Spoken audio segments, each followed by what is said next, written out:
You ended up working with Mozzy, which obviously free Mozzy. Yeah. I think I put you guys on text together the day we did that interview. Yeah. You told me you're still keeping in contact with him. You wrote him in jail. Like, talk about your guys' relationship. Fast forward a year and some change. Man, so it's so crazy because we did our interview here. You asked me who I would work with if I could work with anybody. I said Mozzy. This before meeting him, following on social media, anything. So, yeah, somehow we got in touch. I think like I put you guys on a group chat together. Yeah, and then on the spot. Yeah, and then a month later it happened. I came to Cali. I remember at the interview you were like, "This is the most people I've ever seen in my studio." I had like my whole neighborhood with me when we went into his we went into his studio, and he did the song on the spot, and then he was like, "What y'all doing after? Let's shoot the video." Which like a rapper never says to you. Yeah, nobody ever wants to shoot the video. Kiss actually said to me, he was like, "Damn, when's the last time you did a song for a rapper that you're bigger than?" And then asked him to shoot the video. You were like, "Damn." never? He was like, I was like, never. Yeah, he was like, "Man, you gotta appreciate that type of shit." So yeah, we did that, and that's a classic song for me, Kev. Like, that shit rings off in London. That shit rings off in LA, New York, Boston. I mean, they sing that shit. That's big, bro. So yeah, shout out Mozzy, man. Real guy. Somebody else who's kind of a white guy speaking about street shit that's doing well right now is OT. Yeah. Shout out to OT the Real. Yeah.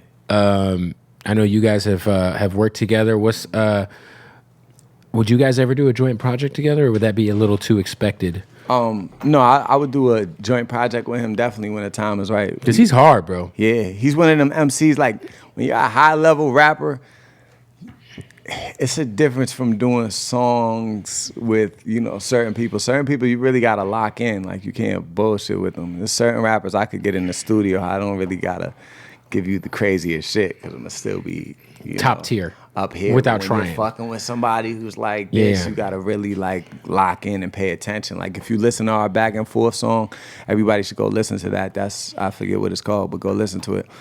And that's like verbal sparring. That's just fire. Would you and Dave do a sequel to your guys' shit? Yeah, we're working on that. You're working on it? Yeah, we're working on that. Nice. He just sent me the first record, for real. I like it, man. Who else from your area or Boston, just I guess kind of just that whole area, would you say is on the come up that you're fucking with that we could shed some light on? I'm gonna say there's a lot of people, but I'm gonna say G Nipsey for sure. He's in here right now. He's going crazy. He really had my city. Like, my city was already feeling him and involved. And there's a lot of kids from my city that kind of like get mad at that. Like, why you don't support me too? Right. But I'm like, you got to get the city first. Get the city, So yeah, G Nipsey going crazy. Dada the Dilla, my man, Jigs. And then, man, there's a lot of rappers out of the trenches in Boston that are going crazy. Obviously, the bigger ones too, like Bia and Joyner. And Bia's like an OG too. People think she just popped off. I'm like, Bia's been. Nah, that's what I'm saying. If you look at Massachusetts, the rappers, we all had the longest roads. Yeah, Bia had a long road, man. The label didn't believe in her. Joyner had a long road. Joyner had a long road. I had a long road. Bia had a long road. Because if you're from Massachusetts, you got to work 3 times as hard because it's never been done.